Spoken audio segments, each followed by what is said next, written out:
नमस्कार, मैं लक्ष्मी छिपा, assistant professor Sanjay teachers training college, आपका अपने यूट्यूब चैनल में हार्दिक स्वागत करती हूँ। आज हम पढ़ेंगे बीएड और शिक्षा शास्त्री के third paper teaching and learning अधिगम एवं शिक्षण, जिसका टॉपिक है शिक्षण।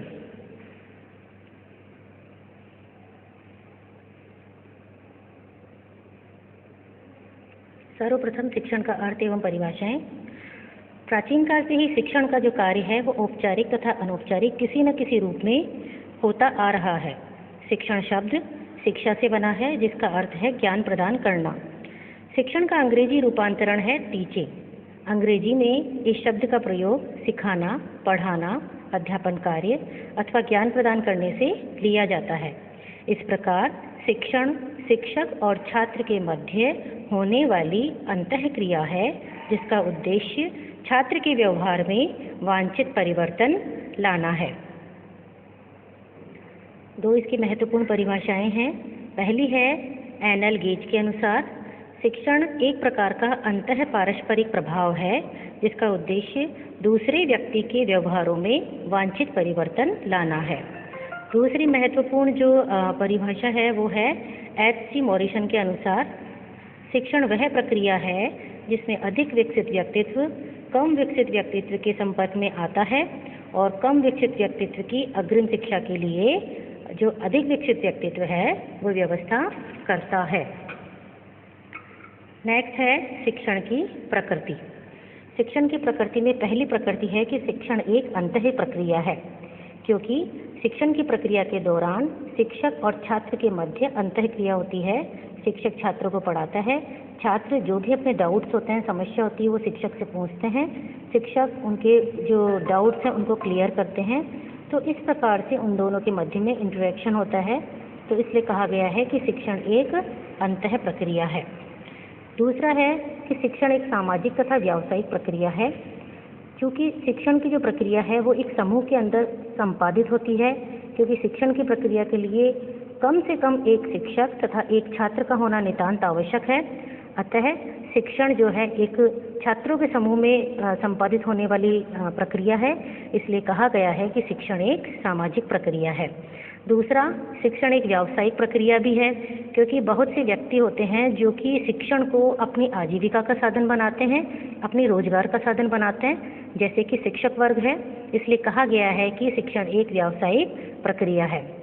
नेक्स्ट है कि शिक्षण एक सउद्देश्य प्रक्रिया है, क्योंकि शिक्षण की जो क्रियाएं हैं वो किन्हीं विशिष्ट उद्देश्यों की प्राप्ति के लिए की जाती है, इसलिए कहा गया है कि शिक्षण एक सउद्देश्य प्रक्रिया है। फोर्थ है कि शिक्षण एक विकासात्मक प्रक्रिया है, क्योंकि शिक्षण की प्रक्रिया के माध्यम से बालक का विकास किया जाता है, उसके व्यवहार में अपेक्षित परिवर्तन लाया जाता है, इसलिए कहा गया है कि शिक्षण एक विकासात्मक प्रक्रिया है। शिक्षण में भाषा संप्रेषण का कार्य करती है। जी हाँ, संप्रेषण अर्थात कम्युनिकेशन, यानी अपने विचारों को, तथ्यों को एक व्यक्ति से दूसरे व्यक्ति तक पहुंचाना संप्रेषण कहलाता है। तो शिक्षण की प्रक्रिया में जो शिक्षक होता है वो अपने ज्ञान को अपनी भाषा के माध्यम से छात्रों तक पहुंचाता है, इसलिए कहा गया है कि शिक्षण में भाषा संप्रेषण का कार्य करती है। शिक्षण एक आमने सामने होने वाली प्रक्रिया है। हम प्राचीन काल से ही देखते आ रहे हैं कि जो गुरुकुल व्यवस्था थी उसमें भी जो गुरु थे वो अपने छात्रों के सामने बैठ करके उन्हें ज्ञान प्रदान किया करते थे। आज भी वही प्रथा चली आ रही है। एक शिक्षक जो है छात्रों के सामने खड़े होकर जो है अपना ज्ञान प्रदान करते हैं, अपना पाठ पढ़ाते हैं, इसलिए कहा गया है कि शिक्षण एक आमने सामने होने वाली प्रक्रिया है। शिक्षण एक उपचार विधि है। जी हाँ, दो टर्म्स आती हैं, एक तो है उपचार विधि, दूसरा है निदान विधि। तो निदानात्मक टेस्ट के माध्यम से हम छात्रों की कमजोरियों का पता लगाते हैं कि वह कौन सा विषय है जो उसे कठिन लगता है, या ऐसा कौन सी टॉपिक है जिसमें वो कठिनाई का अनुभव कर रहे हैं। तो निदानात्मक परीक्षण के माध्यम से हम छात्रों की उन कमजोरियों का पता लगाते हैं, और जब उनकी कमजोरियों का पता चल जाता है तो उसके पश्चात विभिन्न प्रकार की उपचार विधियों के माध्यम से छात्र की उस कमजोरी को दूर करने का प्रयास किया जाता है। नेक्स्ट है शिक्षण का मापन किया जा सकता है। जी हाँ, शिक्षण का मापन जो है शिक्षक के व्यवहार के रूप में किया जा सकता है, क्योंकि ऐसी अनेक निरीक्षण विधियां हैं जिनके द्वारा शिक्षक के व्यवहारों को मापा जा सकता है और उनके जो व्यवहार का जो स्वरूप है उसका विश्लेषण भी किया जा सकता है। नेक्स्ट है कि शिक्षण एक त्रिध्रुवीय प्रक्रिया है। ब्लूम के अनुसार शिक्षण त्रिध्रुवीय प्रक्रिया है और इन्होंने जो 3 ध्रुव बताए हैं वो हैं, पहला शिक्षण उद्देश्य, दूसरा सीखने के अनुभव, तीसरा व्यवहार परिवर्तन। ठीक है, तो नेक्स्ट है कि शिक्षण जो है एक औपचारिक तथा अनौपचारिक प्रक्रिया है, क्योंकि शिक्षण औपचारिक रूप से भी दी जा सकती है और अनौपचारिक रूप से भी दी जा सकती है। इसलिए कहा गया है कि शिक्षण एक औपचारिक तथा अनौपचारिक प्रक्रिया है। अब है शिक्षण के सिद्धांत। शिक्षण को सरल तथा प्रभावशाली बनाने के लिए प्राचीन काल से ही समय समय पर अनेक अनुसंधान कार्य हुए हैं तथा अनेक शिक्षण सिद्धांतों का प्रतिपादन भी हुआ है। संपूर्ण प्रमुख शिक्षण सिद्धांतों को सामान्य रूप से 2 भागों में विभक्त किया जा सकता है। पहला शिक्षण के सामान्य सिद्धांत और दूसरा शिक्षण के मनोवैज्ञानिक सिद्धांत। तो सबसे पहले हम शिक्षण का पहला सिद्धांत देखते हैं, सामान्य सिद्धांत। सामान्य सिद्धांतों में पहला सिद्धांत है रुचि को जागृत करने का सिद्धांत, कि बालक जब तक किसी कार्य में या विषय में उनकी रुचि नहीं होती है तब तक वो आसानी से किसी भी चीज़ को नहीं सीख पाता है। इसलिए शिक्षक को चाहिए कि नया पाठ पढ़ाने से पूर्व छात्रों के अंदर सीखने के लिए रुचि जागृत करे। दूसरा सिद्धांत है जीवन से संबंधित करने का सिद्धांत। यह सिद्धांत कहता है कि बालक उन्हीं विषयों में रुचि लेता है जो कि उनसे जीवन से सीधा जुड़ा हुआ होता है। अतः जो है शिक्षक को चाहिए कि वो जो भी विषय वस्तु पढ़ाने जा रहा है वो बालकों की जीवन से संबंधित करते हुए पढ़ाए, ताकि वो आसानी से उसको पढ़ें, उसमें रुचि लें और इस प्रकार का सीखना स्थायी होता है। नेक्स्ट है चयन का सिद्धांत। चयन का सिद्धांत ये कहता है कि शिक्षक को चाहिए कि वह उपयोगिता के आधार पर पाठ्य वस्तु का चयन करे, अर्थात जो भी विषय वस्तु पढ़ाने जा रहा है उसका चयन करने से पहले उसे विषय वस्तु की मात्रा, विषय वस्तु की प्रकृति, उसकी जीवन में उपयोगिता, इन सब चीज़ों को ध्यान में रखते हुए उसे पढ़ाना चाहिए। नेक्स्ट है कि क्रिया द्वारा सीखने का सिद्धांत। हम सबसे अधिक कब सीखते हैं, सबसे उत्कृष्ट कब सीखते हैं, जब उस कार्य को स्वयं करके सीखते हैं। अतः शिक्षक को चाहिए कि छात्रों को जो है सीखने के लिए पर्याप्त क्रिया करने के अवसर प्रदान करने चाहिए, कुछ न कुछ ऐसे कार्य देने चाहिए जो कि वो स्वयं करके सीखें। नेक्स्ट है नियोजन का सिद्धांत। नियोजन का सिद्धांत ये कहता है कि एक शिक्षक को अपनी पाठ पढ़ाने से पूर्व भली भांति योजना बना लेनी चाहिए, कि पढ़ाने से पूर्व एक प्लानिंग करनी चाहिए कि वह कौन सी विषय वस्तु पढ़ाएगा, उस विषय वस्तु की रूपरेखा क्या होगी, उसको पढ़ाने की विधि क्या होगी, सहायक सामग्री का जो प्रयोग करेगा वो कौन सी करेगा। तो इन सब बातों की प्लानिंग उसे पढ़ाने से पूर्व कर लेनी चाहिए। पुनरावृत्ति का सिद्धांत।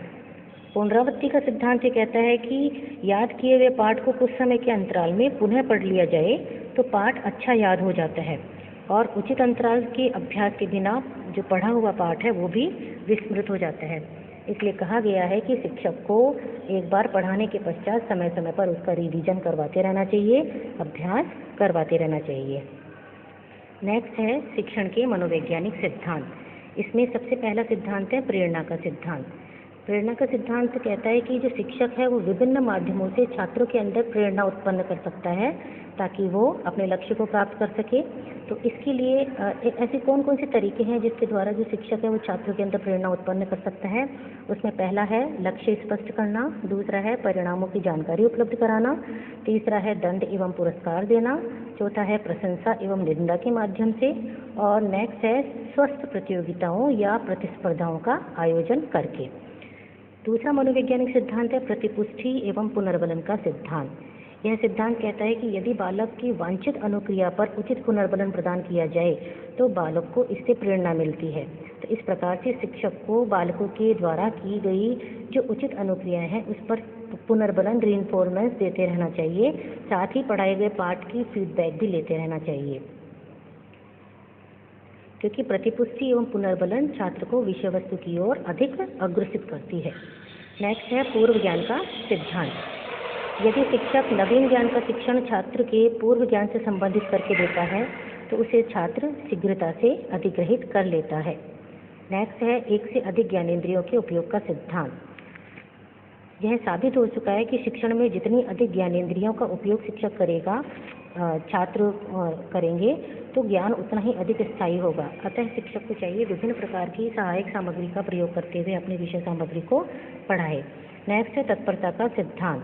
तत्परता का सिद्धांत ये कहता है कि बालक तब तक जो है किसी भी ज्ञान को ग्रहण नहीं कर पाता जब तक कि वो उसे ग्रहण करने के लिए शारीरिक तथा मानसिक रूप से तैयार नहीं होता है।